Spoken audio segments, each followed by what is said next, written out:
name is Patricia Potts. I'm the author of the book, My Journey from Darkness to Light.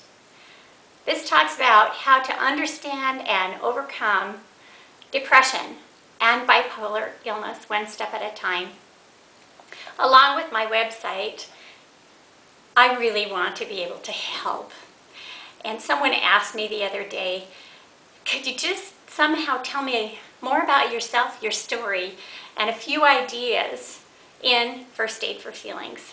So that's what I'm going to attempt this morning. I'm going to begin by starting my watch, because I can talk a long time if I don't watch it.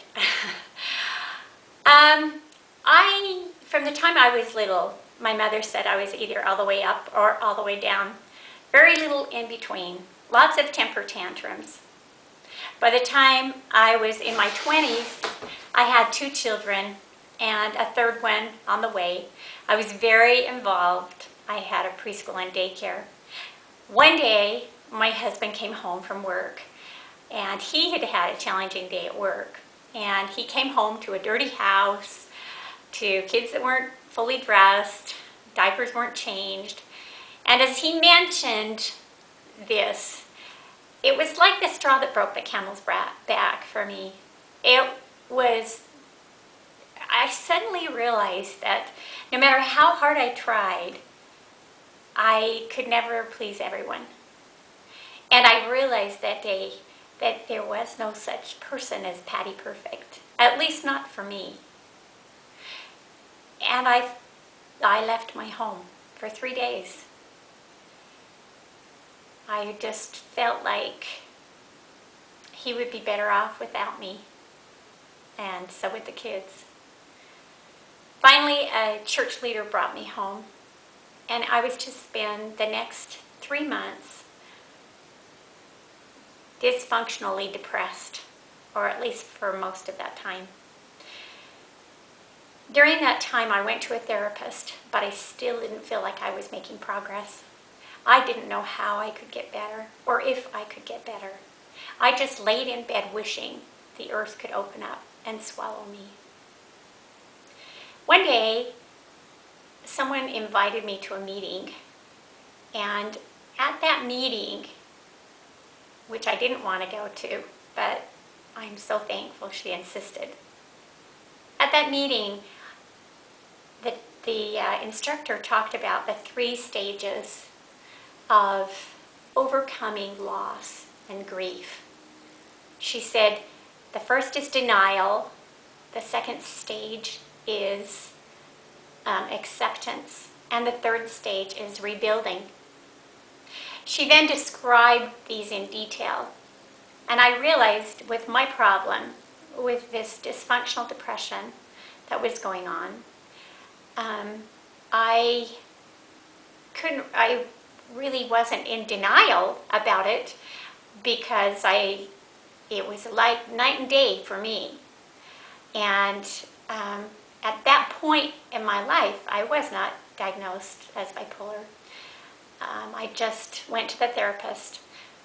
But as she talked about acceptance, the second stage of accepting things the way they are, and accepting ourselves the way we are. If we're overweight, that we can accept and love ourselves.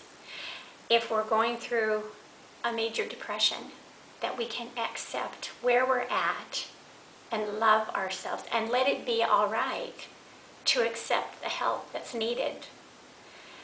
That was powerful for me. And number 3, rebuilding, not replacing. Up till that day, I kept thinking the only way I can get better is if I can replace, get my preschool and daycare going again. I wanted to be the person I was before all of this happened. But as I began to understand rebuilding, I realized I had to start from where I was at. And I had to accept some of my limitations, which included not being as involved as I was before. Well, miraculously, I was able to get better and have my baby. Time went on, and I went to another meeting where I met a wonderful mentor whose name is Darla Isaacson. And I took some classes from her, and during that time I learned what she called cognitive therapy. This is something from Dr. David Burns' book called Feeling Good. And she taught that skill to me. And I was so thankful because I was, a little while as time went on, I ended up in another severe dysfunctional depression. But this time I had a tool. And this second powerful thing I want to share with you is a form of cognitive therapy. I call it joy journaling. And part of joy journaling is getting the junk out. It's part of when we're feeling emotionally full of negative stuff, we need to get it out on paper. And I'm going to explain that briefly to you. You can find more help in depth from the book or from my website, patriciapotts.com. You can even print off free forms of how to do this joy journaling. But this is, let me just share with you, just last week I did some journaling and ended up writing down like 15 things that were bugging me. I'm only going to share 2 of those with you today. The first one that was bugging me was I should have exercised today. And then I would say to myself, well, why should that bug me, or why should that matter? So I realized it was I should have exercised today because if I don't, I'll be ugly. And then I would say, is that really true? Because you didn't exercise today, you're going to be ugly? Well, my answer to that would have to be no. And then my talk back, I usually try to include a prayer or something inspirational before I do talk backs.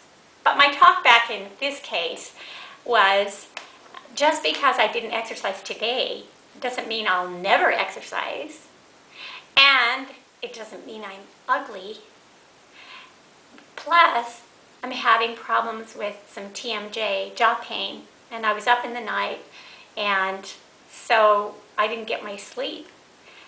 So no wonder I wasn't excited about exercising today. Okay, another thing that was bothering me that day was my son, who's 20, hasn't called us in a while. So why would that bother me? It's probably my fault. Okay, is it really true that it's your fault, that it's my fault that he hasn't called? No. Talk back. He is in a stage of his life where he's gaining his independence, where he wants to feel like more of an adult, and I need to let him have that space, but I can pray for him. So you get the idea. What's bothering you? Why is it bothering you? Is it really true?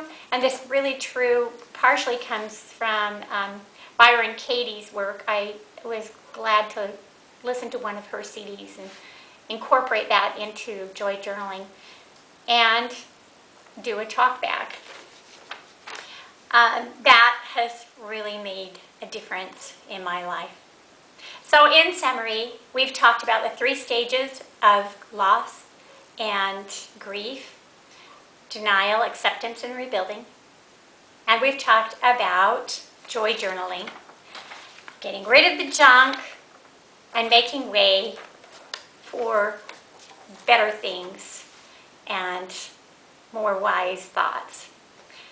This is Patricia Potts. I want to thank you for joining me, and I hope you'll join me on my website, patriciapotts.com. And again, this book, My Journey from Darkness to Light, has many, many, many other ideas and stories, things I think